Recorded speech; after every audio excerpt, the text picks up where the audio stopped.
Hey everybody, Jamie back again with Heroic Scale Gamers. From buying your first box of minis and paint to being a competent player at the table, we got you covered. I'm back with the next phase of our Harlequin Death Jester paint tutorial.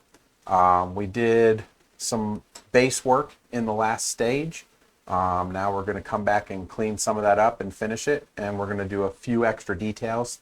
Like I said in the last video, one of the cool things about working with characters is you really get a chance to just do some very cool techniques because these tend to be more centerpiece models. So as you remember, we painted our face mask and our chest plate with some bone color, and then we put a wash over top of that to darken the recesses. Now what we want to do is we want to come back in with our bone color, and we want to kind of paint over all of the flat surfaces to get back to our bone tone, but we still want to leave those recesses dark so the wash has actually done its job. So I'm just touching up here, and then same thing on the chest plate. So we're going to kind of brighten up those rib pieces. See? And right there, I accidentally got a little on my gun. And once again, it's very easy to fix that. We're just going to take a little bit of black paint. We're going to cover that mistake up. Boom. Just like that. All right, so we're now going to let that dry. And then once that's dry, what we're going to do is we're going to take just a little bit of white, and we're going to touch the tops of the eyes, the very tip of the ridge, on the face mask cheekbones, and then the chin. And when it's done, it should look kind of like this. Let me get that focused in real quick. There you go. Now you can see what that does. It just gives it a really cool effect. And once again, it's just where the light is going to hit the hardest edges, kind of finish it off. All right, so the next thing we're going to do is we're going to actually paint the jester tassels, is what I like to call them, with some purple. And I am actually using Xerius purple from the Citadel range.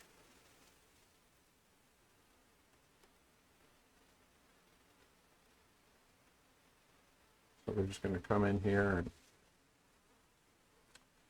get that purple done on there.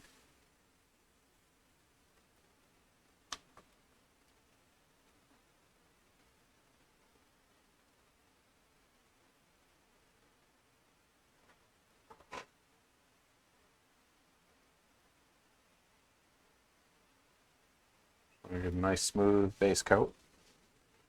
And then we're going to use some Gene Stealer purple mixed with our Xerius to start our highlights, just like we would have done on the coat with the browns.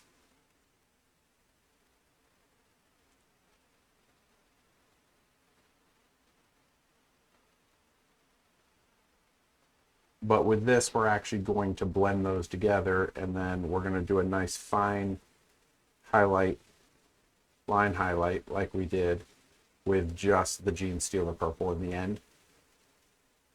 And that's going to give us a nice royal purple look on our jester tassels.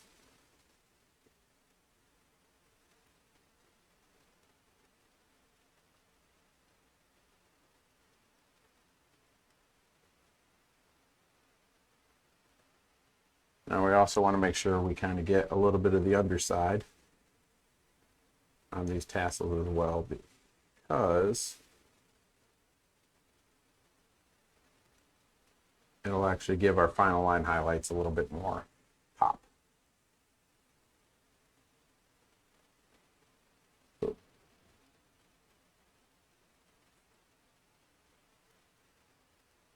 Now, I had already done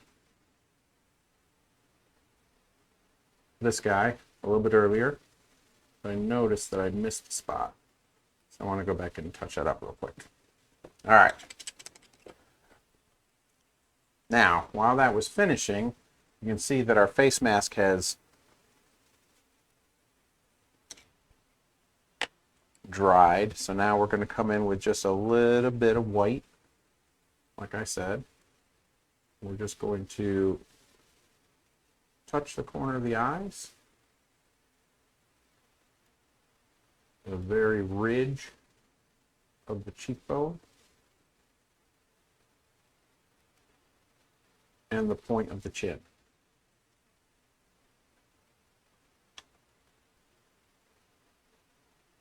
And there we go.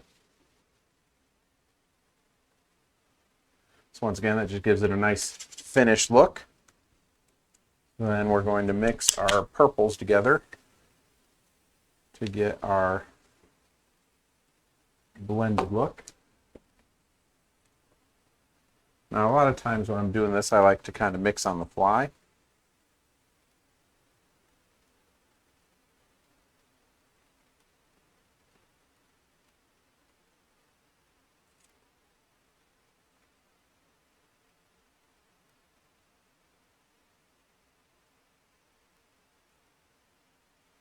Now, what's really nice about this is there are some ridges that naturally are in the model itself. And we want to leave that dark purple, the darker purple, in those ridges. And use our mix color to help lighten up the flatter surfaces. Now, I'm also painting around the studs, and that's because I want to leave that darker purple around those studs as well, so that when I come back later and I touch those with a bit of gold, it'll look like they are attached to the fabric, not just a little point that sits on top. And once again, we're just forcing that perspective. All right, so come in and we're going to hit up this guy in the same manner. As you can see, our purple's nice and dry. Now, normally when you're painting, you're going to need to take a little bit of time in between these steps, obviously, to allow the paint to dry properly. I've prepped some of this ahead of time, obviously. We're doing like the cooking show motif here. So I actually did some of this work off camera so that we could move through it quicker and we wouldn't have to do nearly as many takes.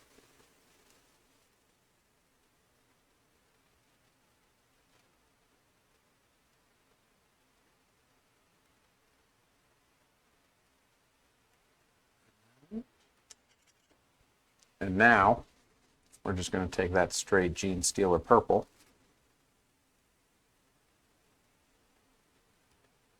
and we're just going to hit along those hard edges.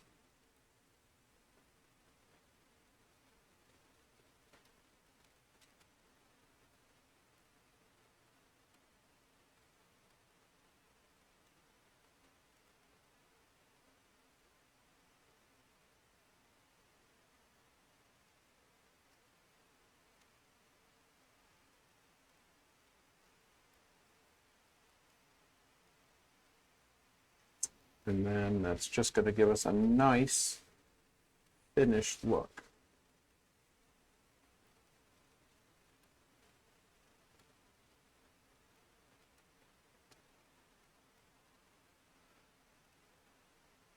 And then if you look underneath, you'll see there's a couple of ridges where it kind of folds under. You want to touch the top of those as well, so you kind of see under there. And then we're going to come through and do the exact same thing on the second guy.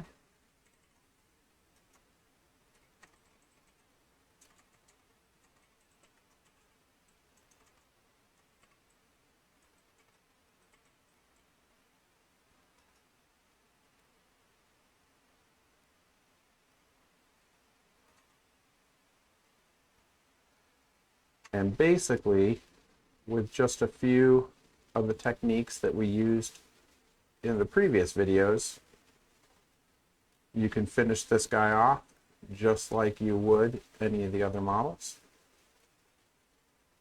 So you can go in and do the gems like we did on all the vehicles and all the troops.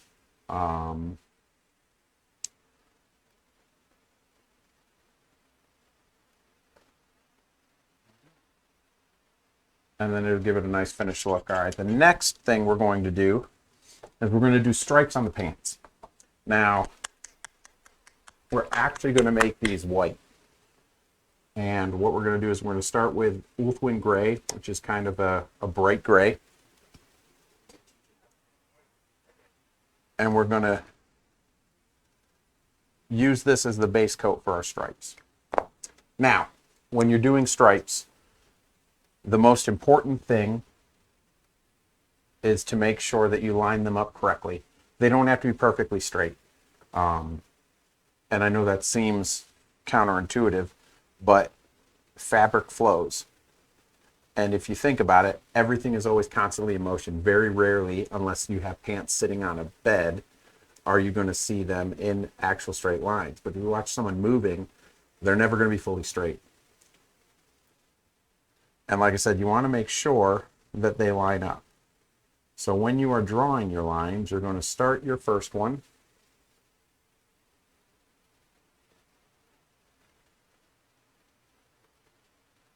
You're going to draw it in, and then you're going to then connect it to the lower leg and draw it down. So you have to imagine that this line is connecting to this line underneath the knee pad. So then you're going to move over just slightly, and you're going to draw a second line. And you're going to draw it directly to the knee pad. And don't be afraid to move your model to get a better vantage point. And don't worry if it comes out a little thick, because you can always fix that with what? A little bit of black paint. And then once again, we want to make sure that it is going to connect to our lower leg in about the same area.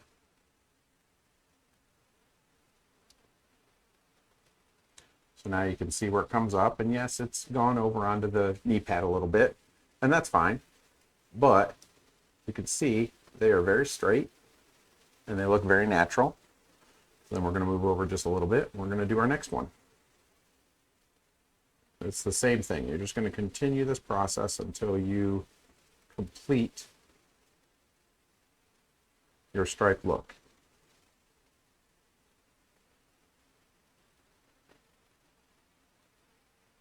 And then once again,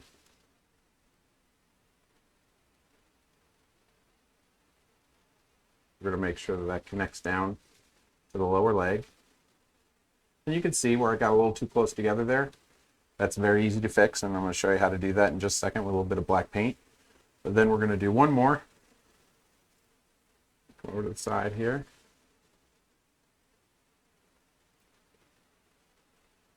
Now this one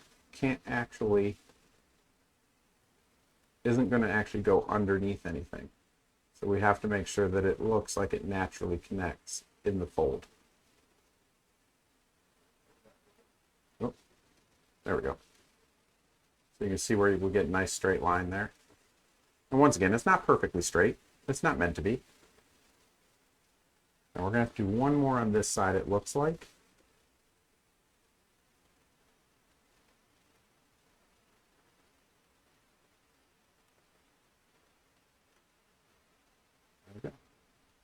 Now, it looks a little sloppy in a couple of areas. So, what we're going to do to fix that is we're just going to take a little bit of our Abaddon Black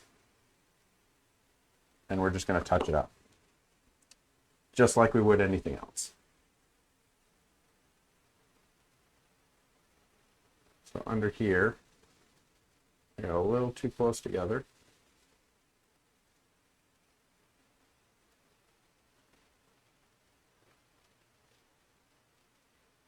And I got it on the knee pad too. So I'm going to correct that by just repainting over it. Now you can see how I've straightened it out. And now we have a really cool striped pant leg. So now, obviously, it's not white. It's actually gray. So the next stage is we're actually going to go through and we're going to take a little bit finer brush and we're going to actually paint into and over that gray with actual white.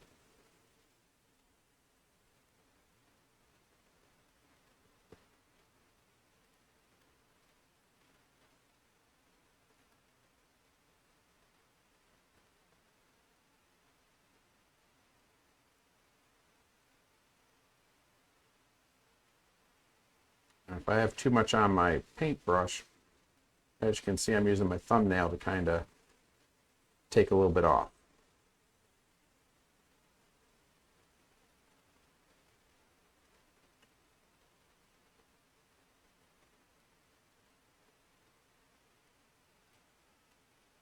Now the reason we did the gray first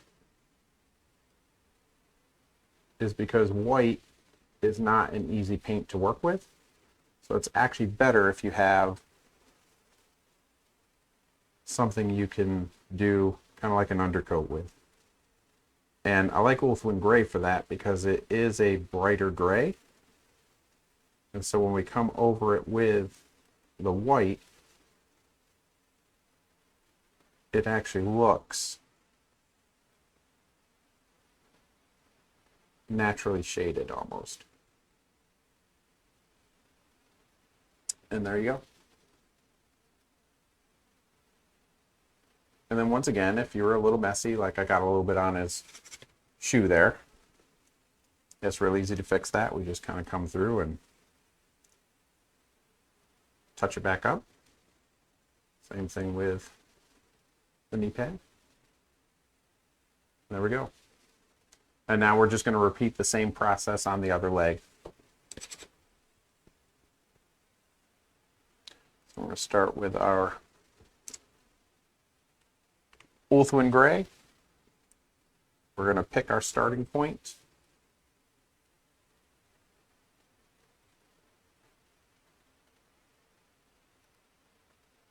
And we're going to draw our first straight line down to the knee pad. Now, this is a little more difficult because his knee is at a much sharper angle.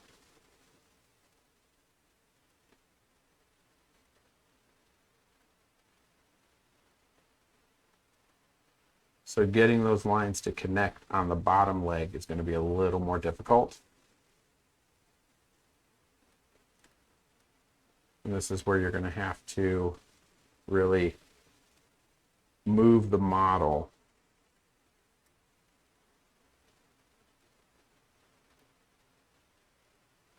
to be able to set that up properly.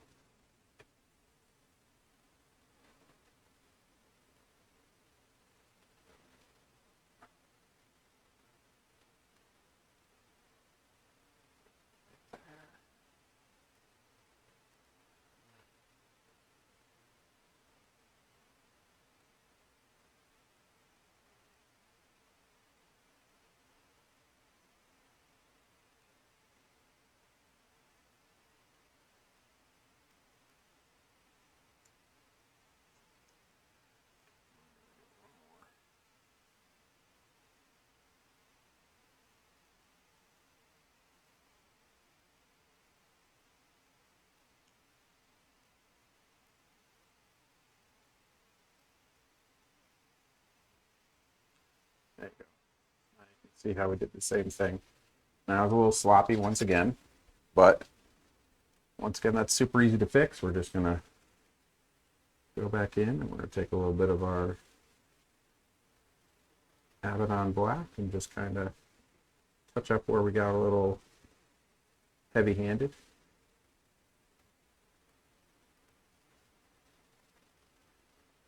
And bing, bang, boom, Bob's your uncle. And then we repeat the process with our white. We're basically just going to go in and we're going to essentially paint right over top.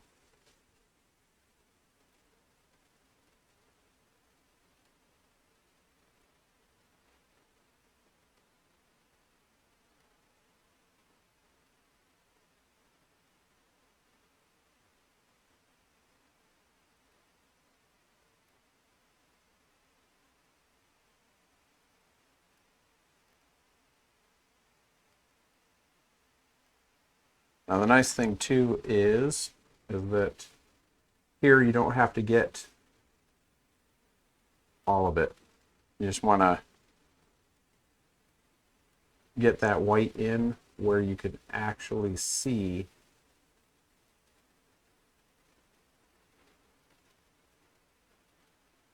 the lines. You don't necessarily have to paint in the whole thing, because as it gets further up, obviously it's not going to look as light or bright because it's going to be hidden by some shadow. But boom, there you go. And now we've got striped pants on our Death Jester. And then the last thing we're going to do is we're just going to do a little bit of gold work on those knee pads and on the tassel pieces all along his jester tails. So I'm just going to take a little bit of Retributor Gold.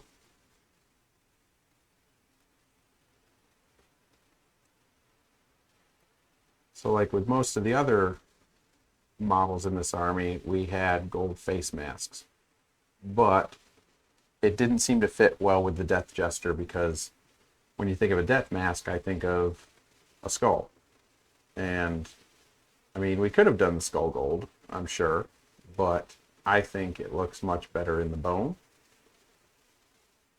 So we want the gold accents. Since we put gold accents on everybody else, we still want to tie it in so that he looks like he's a part of the army. And so that's where this comes into play. I'm just going to be real careful and very neat as we're applying this coat.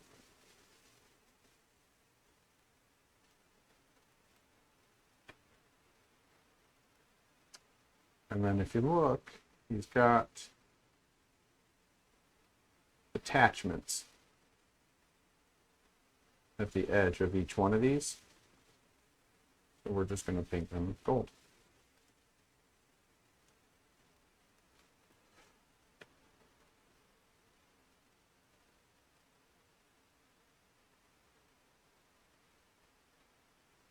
And make sure to move it around and get the underside.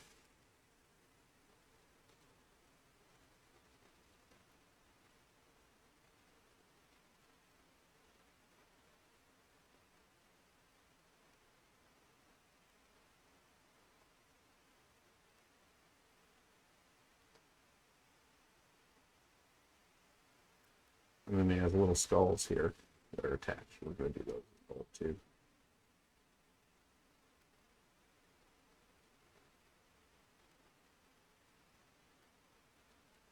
We've got one on each side, so I want to make sure that we get that side as well.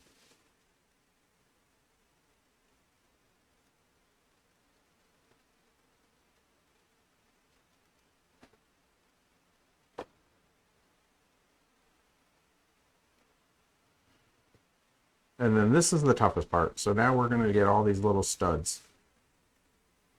And essentially, we're just going to touch them with the tip of our brush.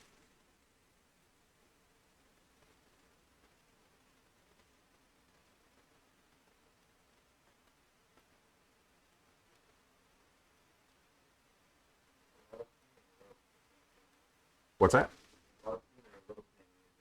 There's very little paint. You want very little paint on the brush when you're doing this, because that will keep you from applying too much.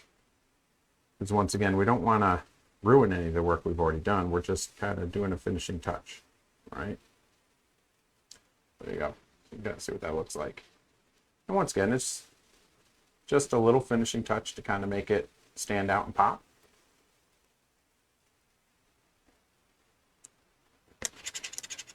And then everything else that we would do to this model, you will have seen in all of the other videos. You know, we would do the same gem work on this guy that we did on any of the other models. We would do all of the tassels and connectors on the cloak, as well as on his gloves. We do some metal work on the gun with some lead belcher and a little bit of Nuln oil and things like that to finish it up. But that's all stuff we've already shown, so there's no reason to go into that a second time, as you can watch any of the other videos to catch those up. So with that being said, the next video that we're going to do is going to be the basing, on how we actually base the army. So hopefully you'll join us for that, and we'll see you then.